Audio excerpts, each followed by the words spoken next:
I mean, I can see it with my own eyes. Content creation has never been easier. All you need to do nowadays is pick up a phone, record a 5 second video a day, and over time you grow a following. Is that a viable business model?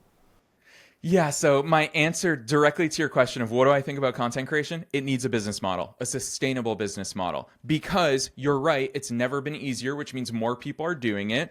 And gosh, there's so many ways we could take this direction. The first thing I'll share with you, before I really dive into the crux of what you asked, the first thing I'll share is that historically, a very easy way to succeed, as far as easy being very relative, of course, a very easy way to succeed would be to do things that are hard for others. So in 2008, there were very few soccer blogs on the internet. Why? Because in 2008, it sucked to try to start a blog. It was like really hard. WordPress wasn't what it is today. There weren't really clear website builders. And so I was just willing to trudge through the pain of building it. And so I was, if you Googled, English Premier League blog, we were ranking very high on Google. And that's how we grew to 3.5 million readers every single month just from organic traffic because I was one of a few doing it. Now, today, if I started a soccer blog exactly the way I did in 2008, it's not going to work. The times have changed. There's much lower barrier to entry. And so content creation, there's no barrier to entry anymore. Absolutely none, which means billions of people are creating content every single day. And so I experienced this myself. I started my podcast in 2016. It was very easy. Rishi, my launch week, I think we hit like number 68 or something on the top charts. Now, I don't know about your podcast. I haven't done my homework on your metrics just yet, but I'm willing to bet you didn't debut at number 68 in the Not top even close. charts.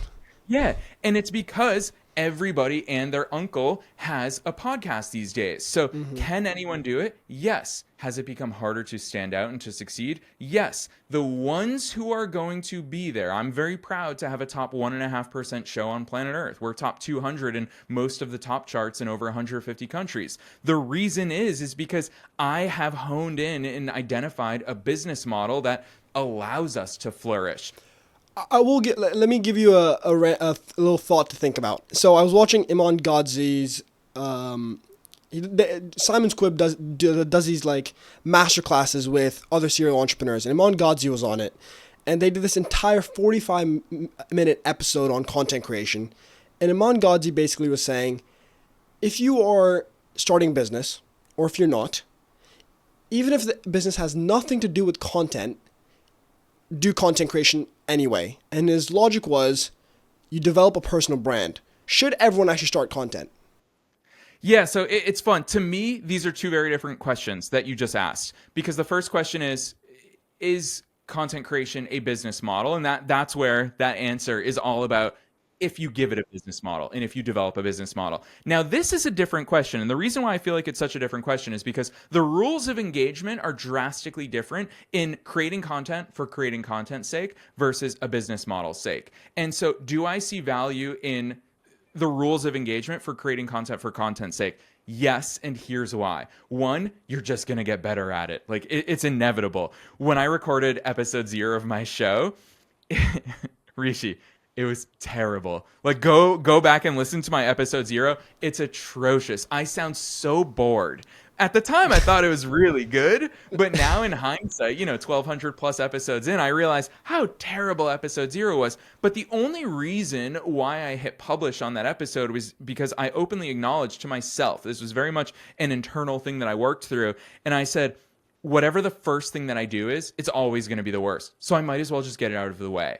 And so creating content for creating content's sake really teaches you the habit of hitting publish. And I think that we all become better, more impactful human beings when we are constantly hitting publish. It's no use to say you're going to do something good for somebody else and then talk yourself out of it and chicken yourself out of it and be like, Brian would never want to hear me. Like, hear from me. My conversation with him was 2 years ago and I don't want to bother him. He's probably doing different things these days. No, hit publish, do it. There's literally no consequence to putting something out there, especially something that's good into the world. And so I think that creating content really flexes that publish muscle that we all need in life.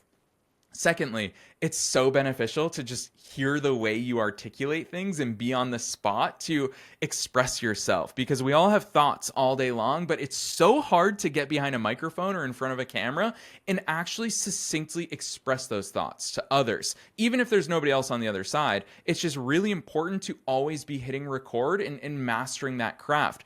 Rishi, it's so interesting to me. I'm sure you've seen these stats as well, as how many people, their number one fear in life is public speaking. Public speaking.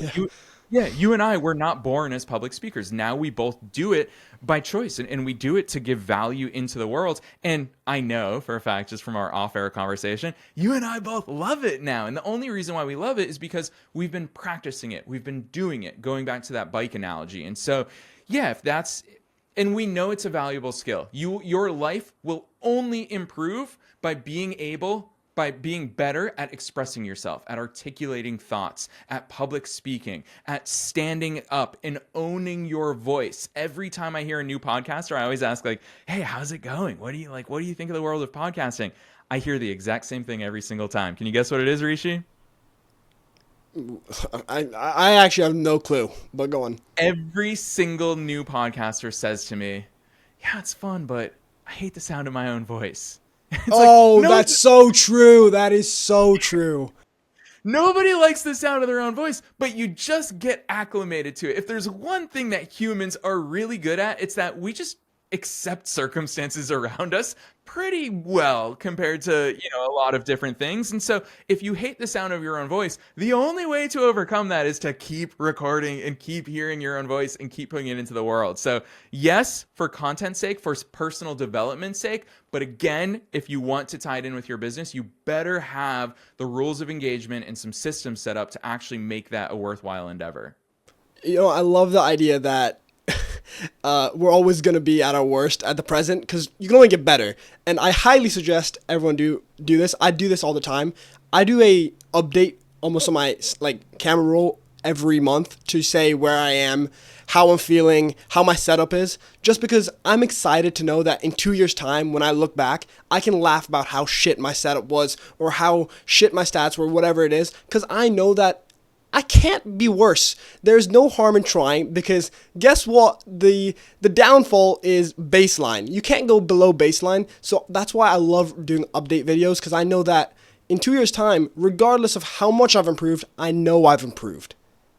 100%. And to me, that's the beauty of it, is if you never hit publish on anything, well, you're staying at, I love that analogy that you used as the baseline. You're going to stay at that baseline for so much longer. The only way up is to just freaking do the thing. When I moved to Los Angeles, I became obsessed with the Venice Beach skate park. And so it's, the world famous. Everyone's seen it in pictures and in movies. And if you just stand there, I've never been on a skateboard in my life.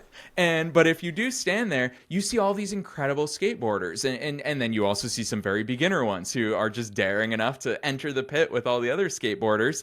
And it's crazy, because it makes you realize that the only way these dudes get better is by falling. They are just willing to fall. And so me, in 36 years of life, how much better have I gotten at skateboarding? I haven't, because I'm not willing to get on it and I'm not willing to fall. And so to me, that's like one of the beautiful things of business and personal development in life, is I'm just constantly way more willing than the people around me to be like, I'm going to suck at this. I'm just going to try it and I'm going to get better. That's going to be the worst that I ever am. And that's it, whether it's chess, which is another one of my recent hobbies, or photography or public speaking or anything.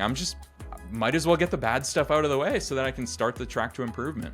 Yes, people, if you enjoyed that clip, remember to subscribe and like the clip. And you can check out the full episode right here. Yep, it's right here. Just press it. Just tap it. It's right there.